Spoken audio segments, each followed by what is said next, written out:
was müsste man dir vorlegen oder was müsstest du erfahren oder was für Erfahrungen müsstest du machen, damit dieser Schieberegler noch höher geht auf 90, 95%? Damit er noch höher geht. Ja. Das ist schwierig. Das ist eine gute Frage. Servus, ich bin der sokratische Geri. Und das ist Matthias. Wir führen ein Gespräch nach dem sokratischen Weg, um ohne Streit über schwierige Themen zu diskutieren. Das Ziel? Matthias' Überzeugungen besser verstehen und ihn zum Nachdenken anregen, ohne ihm meine Meinung aufzudrängen. Mit dieser Methode kannst auch du konfliktfrei über heikle Themen sprechen. Kurz und knapp. Magst du's? Like und Abo dalassen. Seid nett zu Matthias in den Kommentaren. Statt Kritik an seinen Standpunkten teilt mir mit, welche Fragen ihr gestellt hättet. Rate in den Kommentaren meine Meinung zu seinem Standpunkt. Das Video hat Kapitel. Nutze sie. Aber schaut euch zumindest meine Gedanken zum Gespräch am Ende an. Mehr Infos in der Videobeschreibung. Ihr könnt mich auch unterstützen. Mehr dazu am Ende des Videos. Jetzt zum Gespräch über das Thema Kapitalismus ist religiöses Denken. Servus Matthias, Servus. freut mich voll, dass du dir Zeit genommen hast. Alles entspannt bei dir? Ja, total. Das freut mich, das hört man gern. Wir sitzen da im Park, absolut cool. Wir wollen ja über Überzeugungen reden. Wir haben uns vorher schon schriftlich ein bisschen verständigt. Du hast 3 Aussagen getätigt, wo ich mir gedacht habe, die lesen wir jetzt einfach vor und dann sagst du mir, welche von denen ist dir am wichtigsten. Also die Aussage 1 ist, nahezu alle unsere Probleme sind auf religiöses Denken zurückzuführen. Darunter fällt für mich auch das Konstrukt der freien Marktwirtschaft. Das zweite ist, parlamentarische Demokratie funktioniert im Kapitalismus nicht. Technokratische Kontrolle wäre angebracht. Und Aussage 3, Profit ist per se schlecht, Handlungen müssen funktions- und nicht gewinnorientiert ausgelegt sein, um nachhaltig zu wirken. Naja, im Prinzip hängen die alle irgendwo miteinander zusammen, wenn man darüber redet. Aber wir können vielleicht unterbrechen auf das religiöse Denken. Vielleicht ist der Ursprung von dem Ganzen. Und das hängt dann irgendwie zusammen. Genau, also die erste Aussage, nahezu alle unsere Probleme sind auf religiöses Denken zurückzuführen, darunter fällt auch das Konstrukt der freien Marktwirtschaft. Ich versuche in diesen Gesprächen, das wirklich auf eine einzige Aussage zu reduzieren, wenn man so einen Satz formuliert, und stecken da oft 2 oder 3 Überzeugungen drin. Ja. Genau. Nahezu alle unsere Probleme sind auf religiöses Denken zurückzuführen. Reicht dir das so? Ja, kann man. Ich meine, ich werde dann sicherlich verstärkt über Kapitalismus reden. Wir können dann das als Beispiel nehmen, ja. Zuallererst, das ist eine Meinung, ein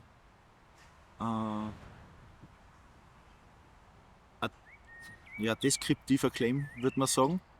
Ich hätte das gerne als normativen Claim, dass man sagt, es wäre besser, dass. Fällt dir da eine Formulierung ein?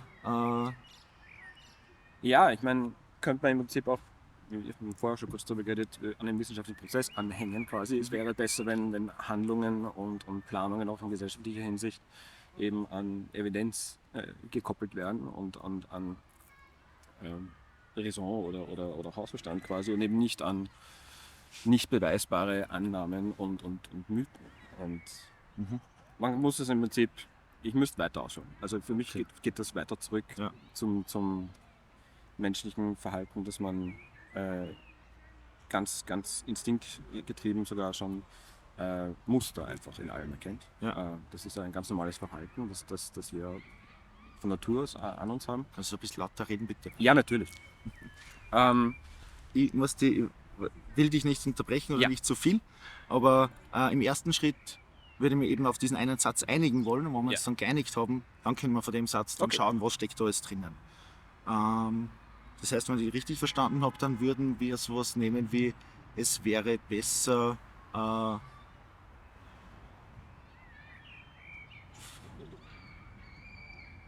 hast jetzt also, wir können es auf der einen Seite machen, mehr evidenzbasiert oder weniger religiös.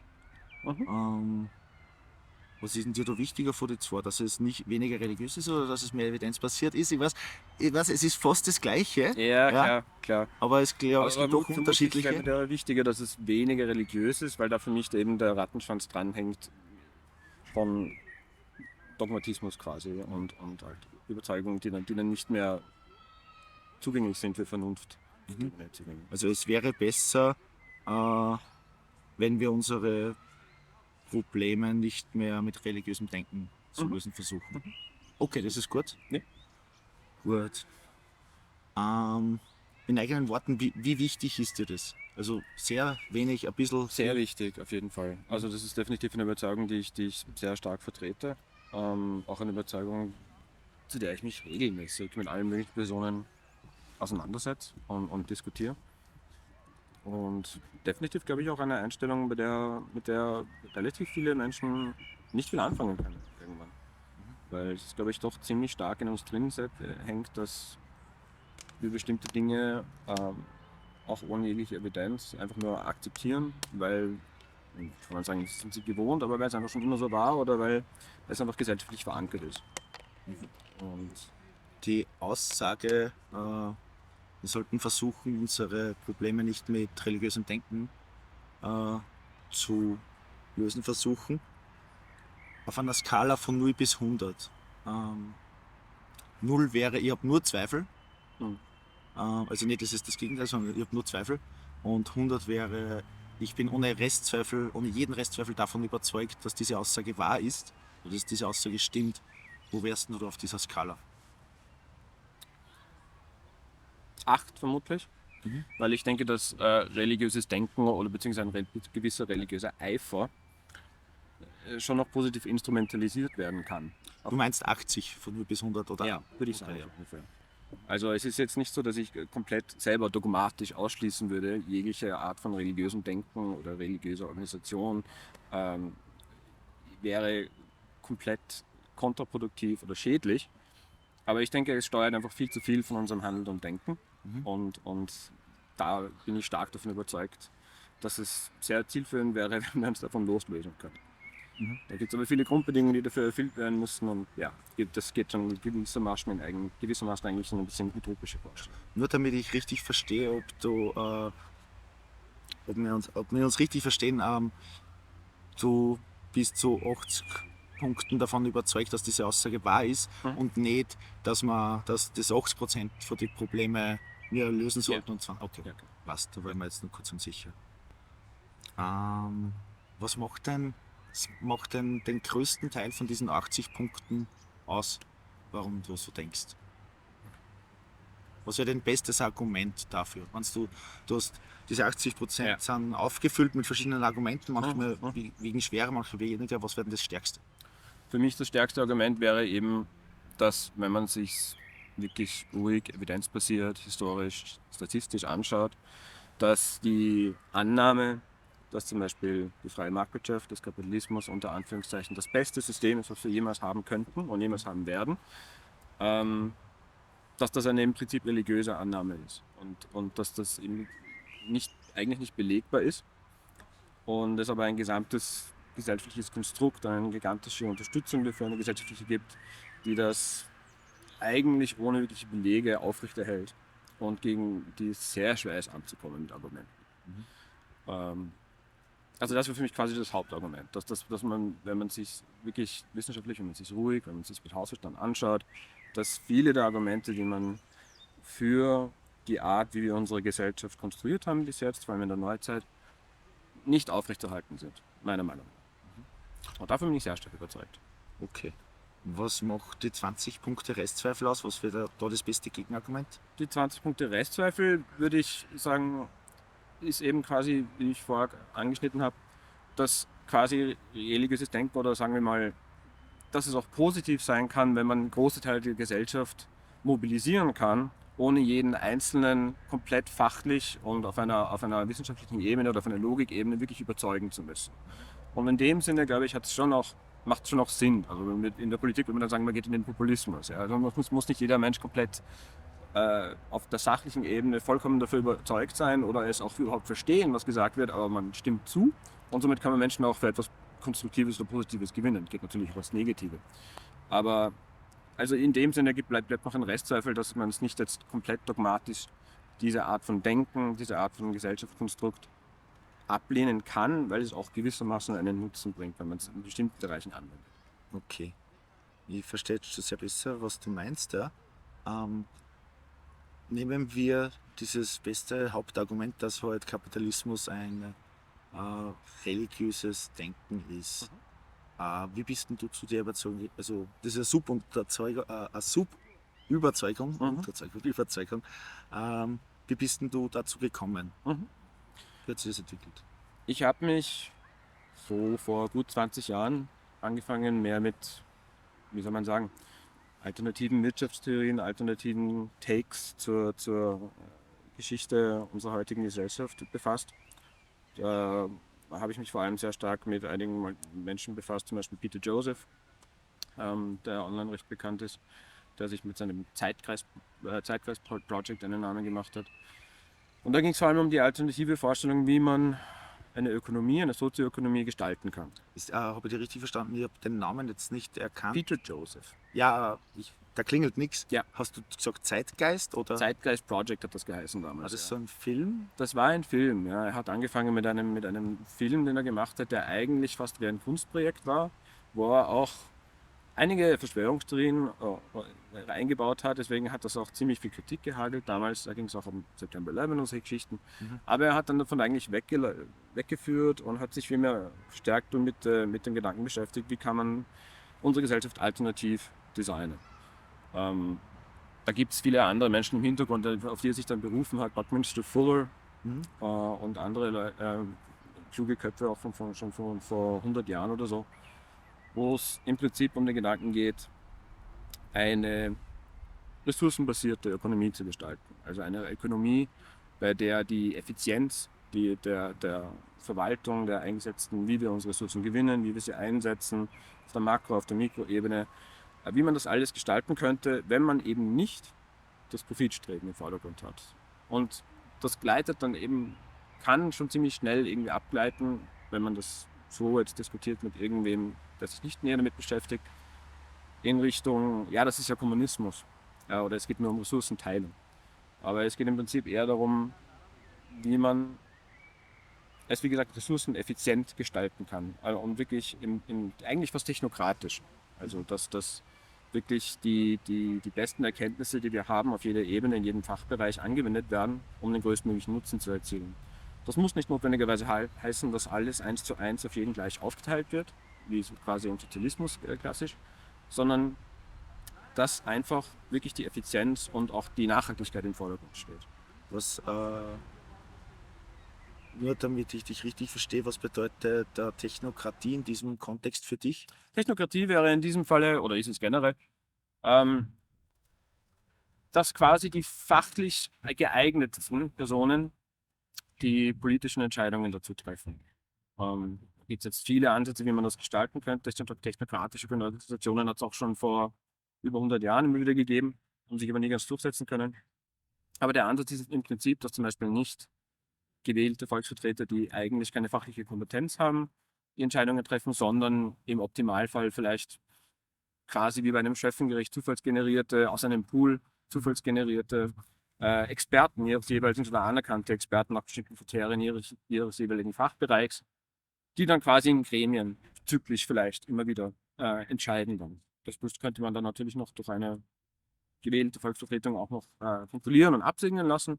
Aber das wäre so der Ansatz dahinter. Ja, ich habe ein Grundverständnis von Technokratie. Ich wollte nur wissen oder sicher gehen, dass wir vom Gleichen reden. Wir haben vorher schon besprochen, dass man da oft aneinander vorbeischießt.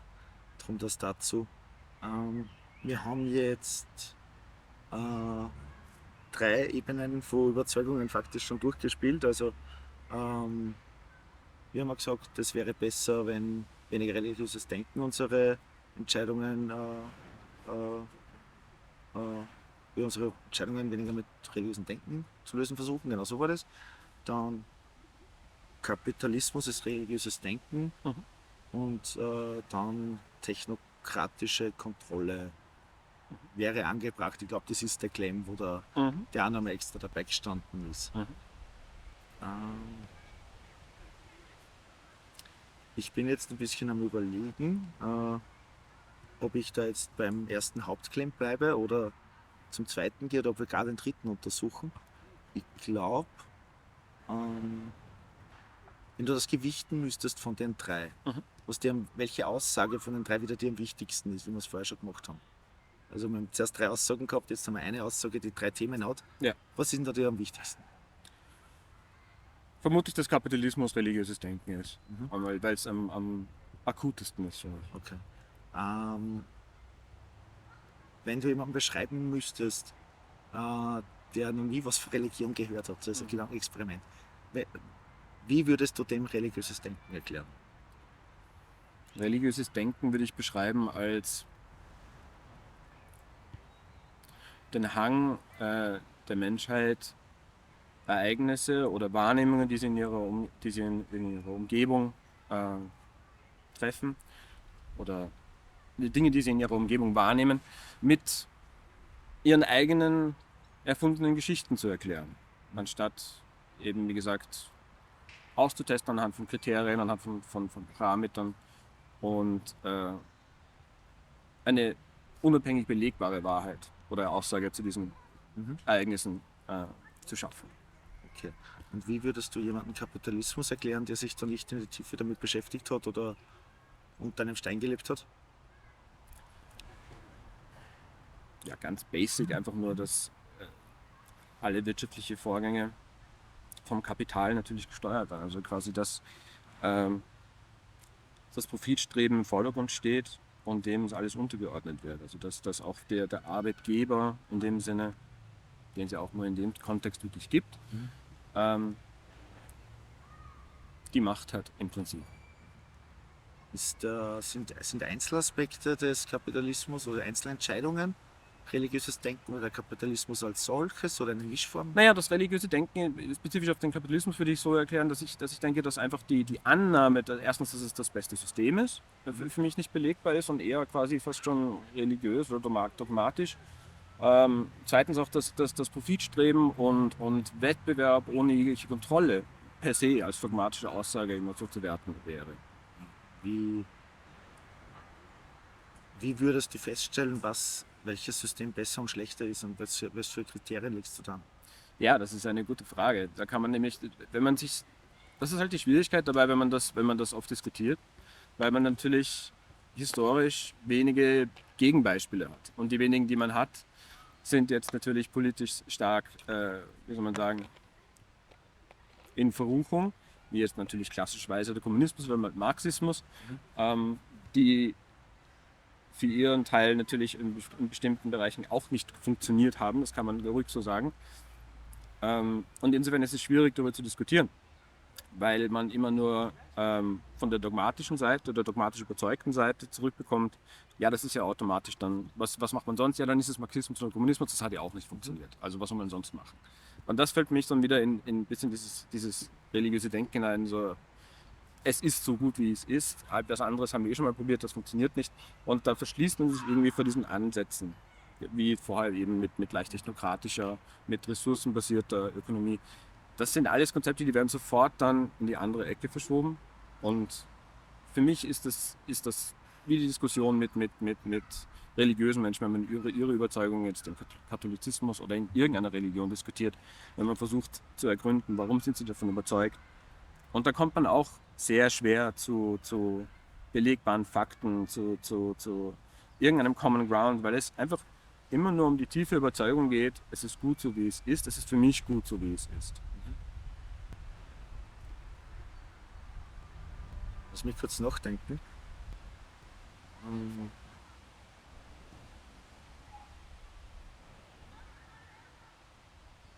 Wenn du dich in einen hineinversetzen müsstest, in einen, der diese Aussage trifft, dass Kapitalismus das beste System ist, was wäre dem sein stärkstes Argument dafür, deiner Ansicht nach?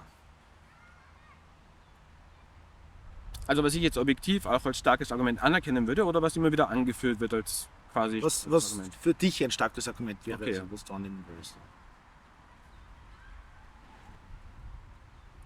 Also das stärkste Argument für den Kapitalismus ist sicherlich, dass Wettbewerb per se sicherlich einen positiven Nutzen hat. Das will ich auch nie bestreiten. Es geht nur darum, für mich dann immer, dass im Kapitalismus der Wettbewerb über allem steht und völlig unkontrolliert stattfindet und dadurch dann Manipulationen und Verschiebungen im Machtgefüge stattfinden.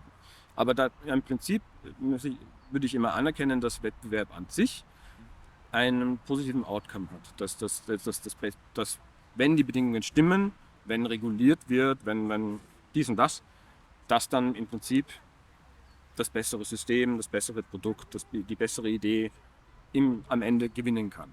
Das ist im Prinzip eine Grundprämisse des Kapitalismus, die ich anerkennen kann und die für mich aber auch in anderen ökonomischen Konstrukten zu tragen kommen würde. Deswegen Bist du bei dieser Skala, die ich vorher gefragt habe, bist du bei dieser Unterüberzeugung über Kapitalismus und religiöses Denken auch so in derselben Richtung, wie du vorher gesagt hast, also wenn ich die Skala von 0 bis 100 nur mehr abtragen würde? Wärst du bei der Kapitalismus bedeutet religiöses Denken, wärst du da auch bei 80 oder wärst du da woanders?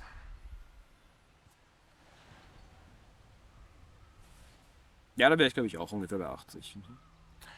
Wenn wir jetzt annehmen, das ist ein Schieberegler, der von 0 bis 100 geht Ja. und der steht jetzt bei 80, weil du hast Dinge erfahren und gelesen und gesehen und wahrgenommen, dass der auf 80 jetzt steht. Was müsste man dir vorlegen oder was müsstest du erfahren oder was für Erfahrungen müsstest du machen, damit dieser Schieberegler noch höher geht auf 90-95%? Damit er noch höher geht. Ja. Das ist schwierig. Das ist eine gute Frage. Dann müsste ich für mich wahrscheinlich einfach Beweise oder Berichte oder wie auch immer finden, dass die Ausnahmen, die ich genannt habe, doch nicht zu tragen kommen in dem Ausmaß, wie ich sie angeführt habe. Also dass zum Beispiel Wettbewerb per se vielleicht doch nicht immer kann man auch so argumentieren. Wettbewerb führt nicht immer zum besten Ergebnis, aber es kommen dafür Bedingungen. Also wenn man das weiter belegen könnte, dann würde das wahrscheinlich noch verstärken. Okay. Was müsste man dir vorlegen oder was müsstest du erfahren, damit der Schieberegler runtergeht auf 70 oder 60%? Wenn man wirklich eindrücklich dokumentieren könnte und vorlegen könnte, weil für mich die zwei Hauptargumente, die für den Kapitalismus immer ins Feld gebracht werden, sind eben einerseits, wie gesagt, der positive Vorteil des Wettbewerbs und zweitens dann eben auch, jetzt habe ich kurz den Faden verloren, Entschuldige.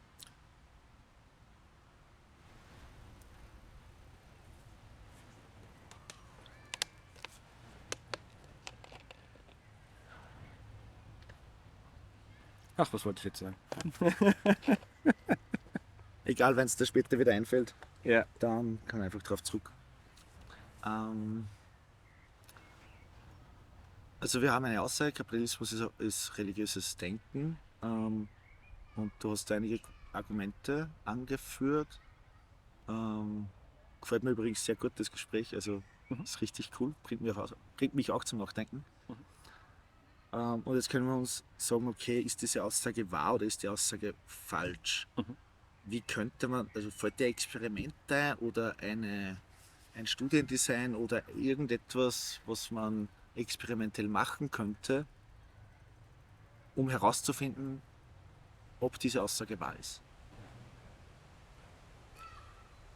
Also ich führe persönlich selber immer wieder bestimmte Studien, Fallbeispiele an aus der Vergangenheit, wo bestimmte Teilaspekte der Annahmen über Kapitalismus schon widerlegt werden, meiner Meinung nach. Wie zum Beispiel, eine der anderen Grundprämissen ist zum Beispiel auch immer, dass Gier oder das Streben nach Selbsterhaltung eine instinktive Eigenschaft des Menschen ist, dass das nicht angelernt ist. Da geht es auch wieder um Nature versus Nurture, ist es angelernt oder ist es instinktgebunden?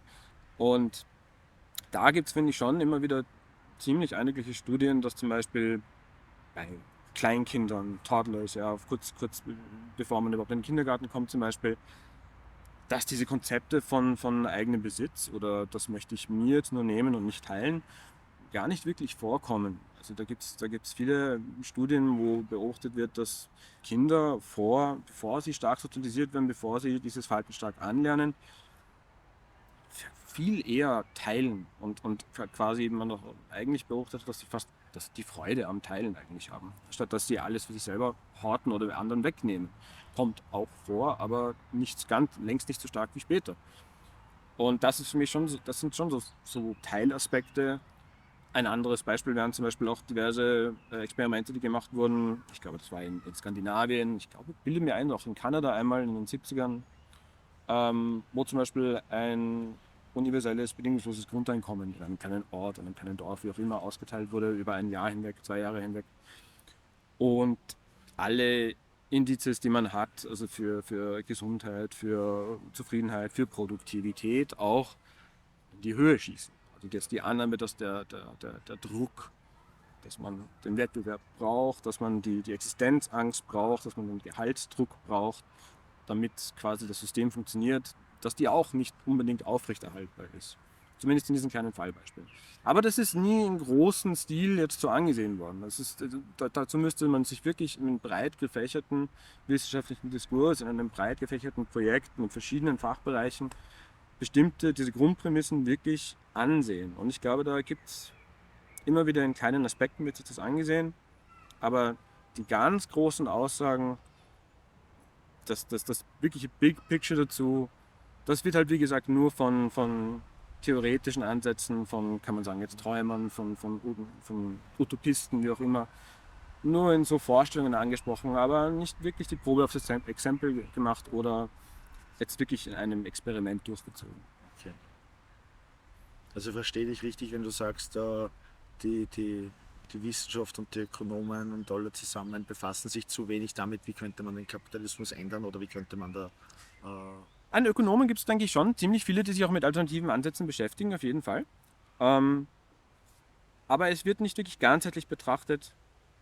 Dazu spielt für mich auch rein, dass man auch hinterfragen muss, die Perspektive, was ist der Sinn hinter unserem ökonomischen Streben und hinter dem Design unserer Gesellschaft? Ist wirklich Produktivität mehr zu erschaffen? Ist natürlich auch eine implizite Aussage des Kapitalismus, aber ist das wirklich muss das immer das Ziel sein oder sind andere Dinge vielleicht gleich wichtig oder auch noch wichtiger? Also wie zum Beispiel persönliche Entfaltung, Glück, wie auch immer man sagen soll, Sozialisierung, was ich auch immer wieder anspreche, wenn ich zu dem Thema debattiere, sind halt eben diese Diskrepanzen zwischen jetzt Stammeskulturen und unserer Kultur, die man jetzt heute auch noch teilweise sehen kann. Jetzt im Amazonas oder wie auch immer, die noch immer total isoliert sind und nur sporadisch Kontakt haben mit unserer Welt. Und wo man auch sieht, dass sie im Prinzip kein Konzept von individuellem Besitz, von Gier, von diesem Wettbewerb untereinander, wo der Stärkste immer gewinnt quasi haben, das haben sie nicht. Unsere Spezies berührt von meinen Begriffen, und da würden, denke ich, viele Wissenschaftler auch zustimmen, wir sind zutiefst soziale Lebewesen und wir sind eigentlich auf dieses Leben in kleinen Stämmen, in kleinen Gruppen spezialisiert. Und wir sind mit unseren technologischen Möglichkeiten innerhalb von 1000, 2000 Jahren unseren soziologischen und intellektuellen Möglichkeiten komplett davon galoppiert. Und finden uns jetzt in einer Welt wieder, in der wir das System, was bis jetzt noch am ehesten funktioniert hat, also im Kapitalismus, noch quasi aufrechterhalten, weil wir mit der Komplexität etwas anderes zu finden, was jetzt für 7, 8 Milliarden Menschen funktioniert und wo wir noch trotzdem eine gewisse soziale Zufriedenheit, ein Glück bekommen, wie wir es in diesen kleinen Stammeskulturen oder Familienverbänden hätten, wie wir das noch aufrechterhalten können. Und damit sind wir, glaube ich, komplett überfordert. Gut. Ich merke, und das ist was mir immer wieder voll taugt bei solchen Gesprächen, es gibt da Potenzial, das können wir noch 5-mal machen mit ganz anderen Themen. Dann, wir haben so viel angeschnitten. Ich würde dann jetzt schon langsam zum Ende kommen. Ich würde dich nicht fragen wollen, gibt es eine Frage, die ich dir nicht gestellt habe, die du aber erwartet hättest? Bist du Kommunist? Die stelle ich jetzt nicht.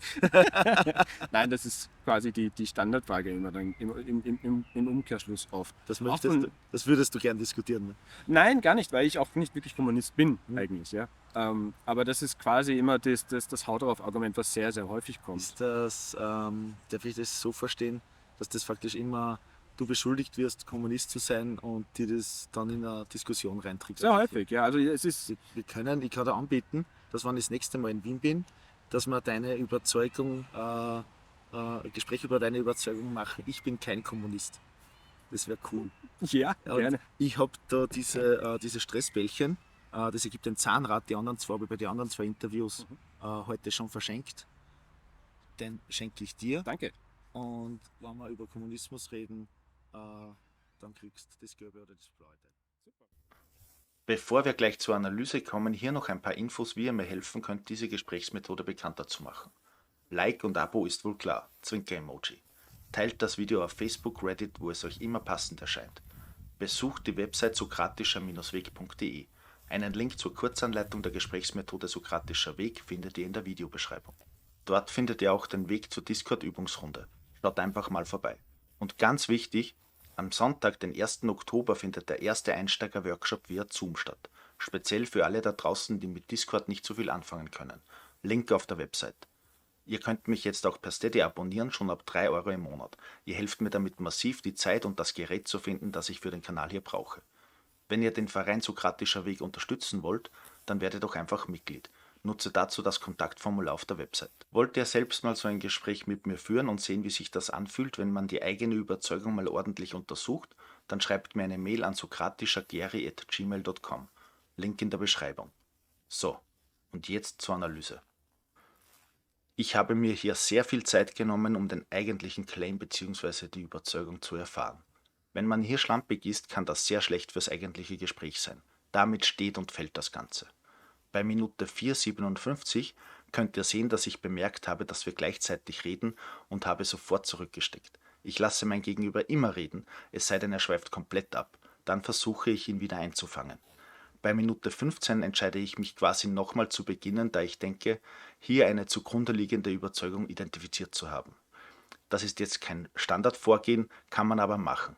Mir ist bewusst, dass das Gespräch dadurch etwas komplex wird, aber im Grunde ist es nicht schwierig. Erstens, identifiziere eine Überzeugung. Zweitens, frage, was ist das eigentlich? Drittens, warum glaubst du das? Viertens, wie könnte man feststellen, ob das auch wirklich stimmt? Fünftens, dazwischen die Skala und Wichtigkeit abfragen. Sechstens, nach dem besten Argument fragen sowie nach dem stärksten Argument der Gegenseite. Siebtens, reflektieren, also das Gesagte in eigenen Worten nochmal wiedergeben. Achtens, und sehr wichtig, zuhören. Ist euch aufgefallen, dass ich sehr wenig rede im Vergleich zu Matthias? Es geht nicht darum, sich mit dem Gesprächsthema gut auszukennen, sondern darum, gute Fragen zu stellen, aufmerksam zuhören und weitere gute Fragen zu stellen. Ich sehe schon, ich muss dazu ein eigenes Erklärvideo machen. Also wenn du es bis hierher geschafft hast, bist du mein persönlicher Held. Danke fürs Zuschauen und hoffentlich bis bald.